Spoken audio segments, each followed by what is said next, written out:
안녕하세요, 마취과 원장님. 오늘 우리 병원에 오시는 분들 안심하고 수술 받으시라고 전신 마취에 대해 자주 물어보시는 질문들로 준비했는데요. 그럼 바로 시작할까요? 그러시죠. 충분한 답변이 됐으면 좋겠습니다. 우선요, 가장 많이 물어보시는 게 아무래도 이거예요. 이 병원 전신 마취 안전하게 진행되고 있나요? 네, 여러 가지 응급 상황에 대비가 되어 있습니다. 아무래도 얼굴뼈를 수술하는 병원이다 보니까 수술 중 골수가 드러나는 경우 자칫 출혈이 생길 가능성이 있어요. 물론 이런 경우 적절한 처치로 출혈을 막는 게 제일 중요하겠지만 불가피하게 생길 경우 바로 대처가 가능해야 합니다. 저희 병원은 수술관 출혈에 대비하여 응급처치 및 혈압 유지에 필요한 장비와 약품이 충분히 구비되어 있습니다. 혈압을 유지하기 위한 승합제 및 혈압 확장제, 그리고 정말 급한 상황에 대처하기 위해 응급소생술 장비도 보유하고 있습니다. 또한 수술 중 수혈이 필요한 경우 바로 환자의 혈액 샘플을 매칭하여 혈액원에 수혈 요청을 할 수 있는 시스템도 갖추고 있습니다. 끊고 갈게요. 그리고 수술 중 환자의 혈압과 심전도, 산소 포화도 등의 활력 징후를 감시하는 일도 중요한데요. 일단 마취의 및 간호사가 지속적으로 환자의 활력 징후를 감시하고 있으며 휴식이나 식사 중에도 수술방에 수초 이내로 도달 가능하기 때문에 이상이 생길 경우 즉각적인 대처가 가능합니다. 마취 중에 혹시라도 발생할 수 있는 혈압저하, 산소 포화도 저하에 대해 저희 병원에선 바로바로 대처하고 있습니다. 그렇군요. 사실 마취과 원장님이 수술방 바로 근처에 계시니 상당히 안심이 되기도 하는데요. 그게 참 중요한 것 같아요. 어떤 병원은 수술방이 너무 멀기도 하고 또 아예 상주하시는 마취과 의사가 없는 경우도 있다고 하더라고요. 그렇죠. 이렇게 큰 수술을 하는 병원을 고를 때 꼭 확인하셔야 하는 게 상주하는 마취과 의사가 있는지 여부예요. 이건 방송으로도 여러 번 나간 것 같아요. 그만큼 중요하니까요. 현재 에버임 치과에는 8년째 근무하는 마취과 의사가 있습니다. 와, 벌써 8년이나 되셨어요? 진짜 오래되셨네요. 제가 얼굴뼈 수술을 하는 병원에서 근무한 경력을 합치면 14년째인데요. 이전에 근무했던 성형외과에서도 얼굴뼈 수술을 많이 했었습니다. 같이 일하던 성형외과 원장님은 현재 강남 대형 성형외과 병원의 대표 원장님이시죠. 제가 14년째 얼굴뼈를 수술하는 병원에서 근무하면서 단 한 번의 사고가 없었던 것은 제가 잘했다기보다는 충분한 대처가 가능한 병원 시스템, 그리고 수술하시는 외과의가 워낙 수술을 잘해서 가능했죠. 14년 동안 사고가 한 건도 없었다고요? 와, 대단하시네요. 이건 겸손한 것 같지만 약간 자기 자랑처럼도 들리는데요? 뭐 자랑이라면 자랑이라고 할 수 있겠죠. 자랑이라기보다는 자부심이라고 생각합니다. 그만큼 안정적인 마취를 해왔다는 뜻이기도 하고요. 지금까지 스스로 마음에 꺼리끼는 일이 없는 마취를 해왔다고 생각하는데, 자부심 많네요. 그럼 또 질문을 이어가 볼까요? 두 번째로 많은 질문이 이거였어요. 전신 마취를 하면 기억력이 떨어진다는데 사실인가요? 저도 그런 질문을 가끔 받습니다. 그런데 그건 마취 감시 장비가 충분하지 않았던 시절 얘기인 것 같고요. 현재는 감시 장비가 잘 돼 있고 저도 꼼꼼하게 감시하거든요. 그래서 수술 후 실제로 기억력이 떨어졌다든가 머리가 나빠졌다고 하는 컴플레인 하는 경우는 없는 것 같습니다. 만약 그런 일이 실제로 있었다면 수술 후 주위 분들이 가장 잘 알지 않을까요? 그리고 세 번째로 많이들 하는 질문인데요. 비염이나 천식 있으신 분들이 혹시 수술 후에 너무 힘들거나 그런 건 없냐고 질문들을 많이 하셨어요. 전신 마취의 경우에는 아무런 문제가 없다고 말씀드릴 수 있죠. 비염의 경우 코로 숨 쉬는 게 어려운 분들조차도 튜브가 통과하는 것은 어렵지 않아요. 오히려 코보다는 기관지 쪽에 염증이나 기침이 있으신 분들이 좀 어려울 수가 있는데, 그런 경우에도 저희가 다 준비된 방법들이 있습니다. 천식 환자분들은 전신 마취에 사용되는 마취제가 오히려 기관지를 확장시켜주는 작용이 있어요. 그래서 어렵지 않게 마취 유도가 가능합니다.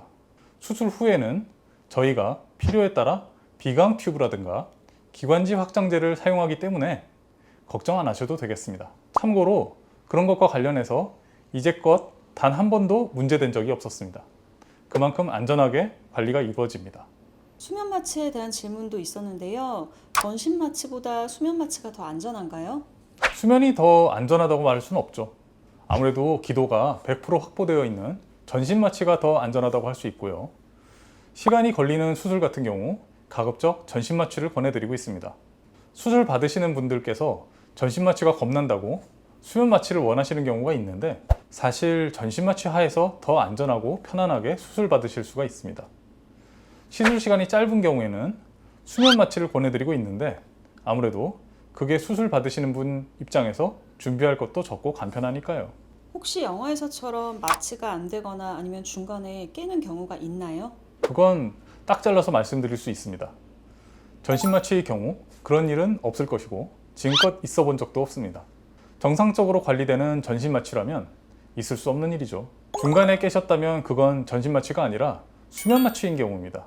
수면 마취는 마취 심도가 낮아서 중간에 종종 깨기도 합니다. 전신 마취나 수면 마취를 할 때 어느 정도 간격을 두고 해야 하나요? 그거는 딱히 정해진 것은 없고요. 필요하다면 바로 몇 시간 후에도 할 수 있으니까요. 다만 마취 시간이 길어질 경우 마취제를 대사하느라 간에 무리를 줄 수가 있기 때문에 꼭 필요한 경우가 아니라면 2주 이상 간격을 두시라고 권해드립니다. 그렇군요. 그리고 또 나머진 마취하기 전 뭘 주의해야 하나 이런 질문인데요.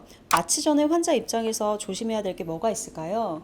네, 몇 가지 말씀드리고 싶은 게 있습니다.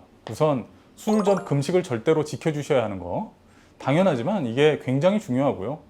이 병원에선 그런 일이 없었습니다만 다른 병원에선 환자분이 꼭 시간 맞춰 수술 받고 싶은 욕심에 금식 시간을 속이는 경우도 있었습니다.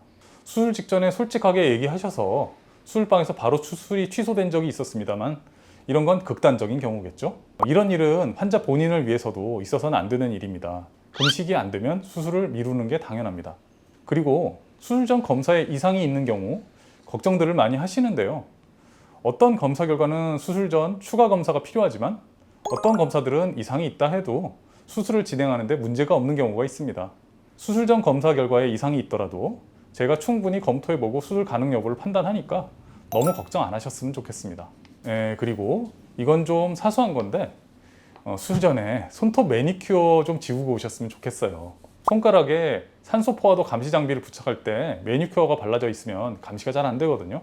저희 간호사분들이 이거 지우느라고 고생하십니다. 지우고 와주세요. 사실 매니큐어는 제가 수술하기 전에 환자분께 꼭 안내하는 사항이긴 한데요.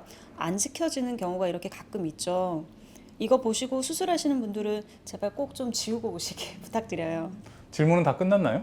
네, 사실 질문이 별로 많지는 않아요. 환자분들이 일단 전신 마취에 대해 잘 모르시기도 하고 뭘 물어볼지도 잘 모르시는 것 같아요.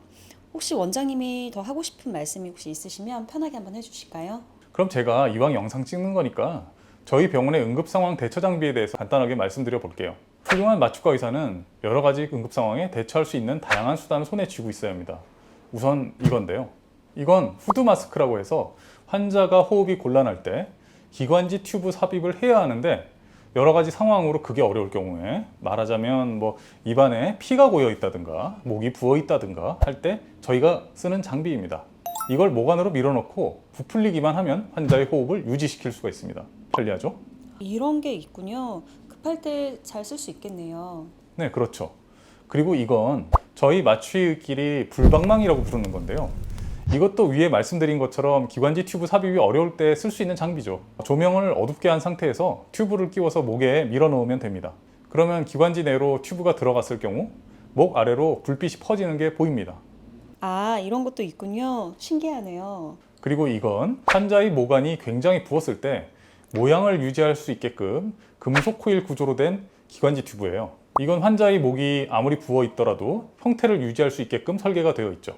이것도 마찬가지로 급박한 상황에 대처하는 장비라고 볼 수 있죠.